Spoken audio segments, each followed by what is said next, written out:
It's hard to believe it's been 4 years since the last Ratchet & Clank game, and 7 if you don't count the remake of the original game for PS4, but the duo is coming back in a big way in Rift Apart, which was revealed during Sony's PlayStation 5 event. It's an impressive showing to be sure, but we wanted to take a slightly deeper look at the trailer and gameplay with the old analysis machine to see what else we could learn. What could we discover amongst the chaos? Well, let's find out. The first thing we'd like to focus on is actually the story, as it seems to be picking up sometime after the last game in the original canon, Into the Nexus.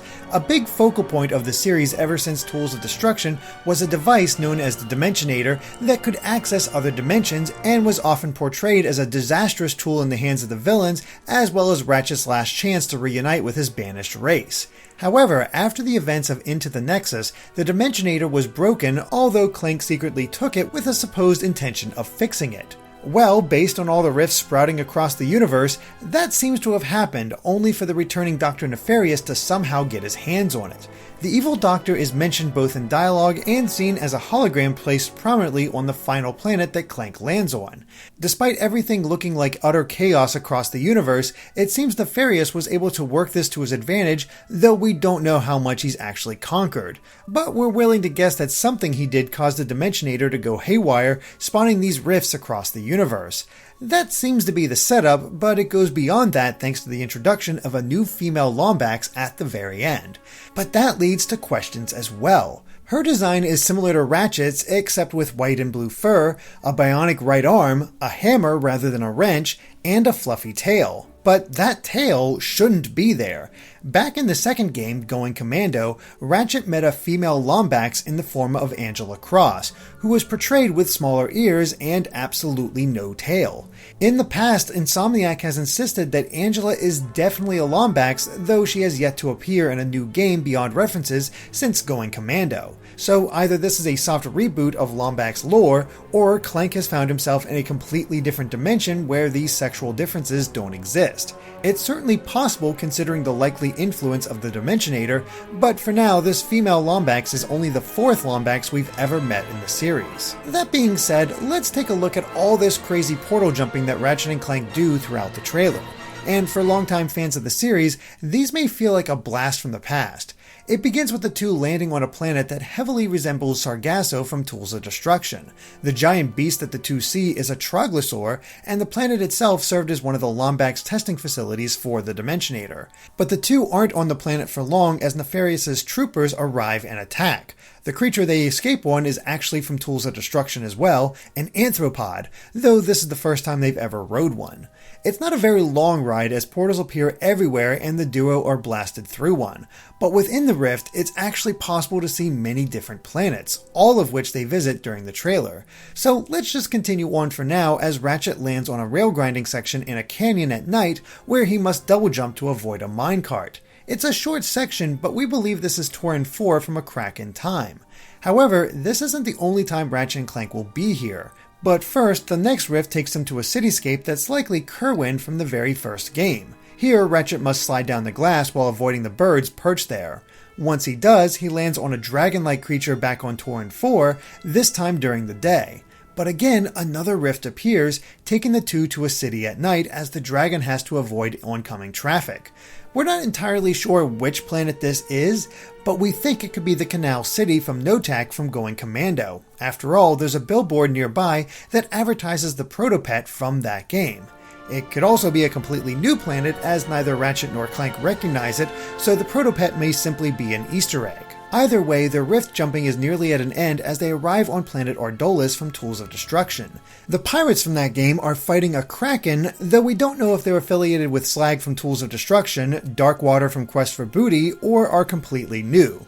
Either way, they might be fighting that Kraken, but they do spot Ratchet and begin to fight. But during the firefight, Clank is knocked through a rift where the Nefarious conquered planet awaits along with the female Lombax. So will Ratchet and Clank be separated for a large portion of the game again? The game is called Rift Apart after all. Does that mean this new Lombax will be playable? We have a feeling that's the case. Of course, the PlayStation 5 event also provided a small taste of the gameplay, and this seems to take place before the trailer, with the two fending off Nefarious' attack on what we presume to be Igliak from Tools of Destruction and the end of Into the Nexus.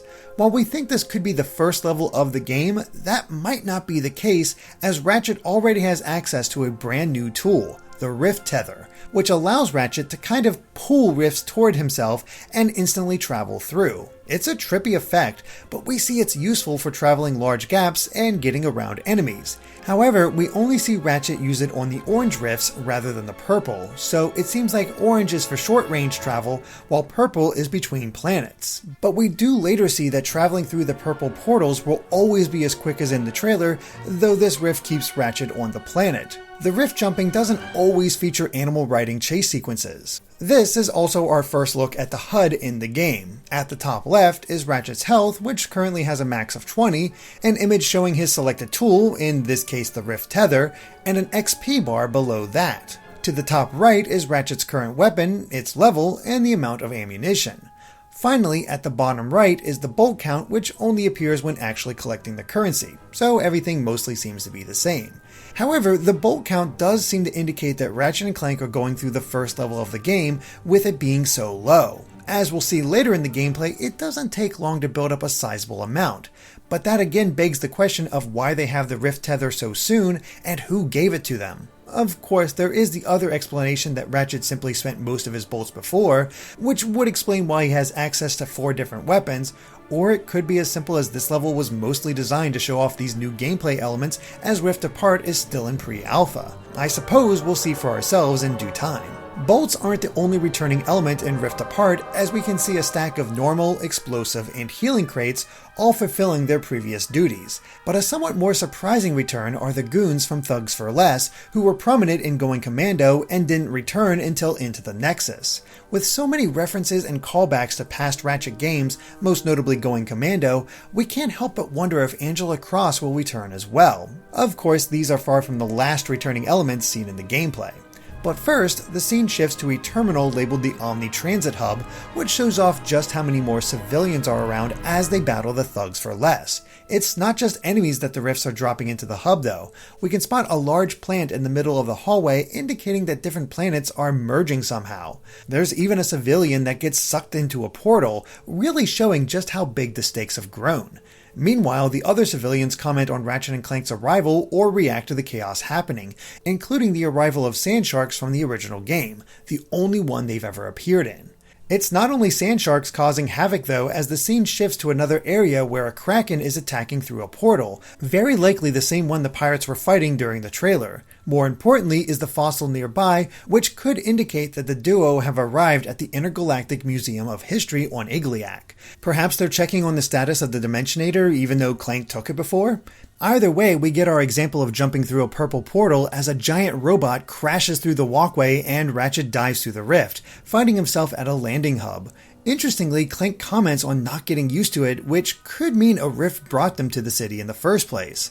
There definitely seems to be some kind of major event that the two experience before the chaos in the city, but the actual goal seems to be reaching Dr. Nefarious himself, as the thugs declare that they can't let Ratchet reach the boss.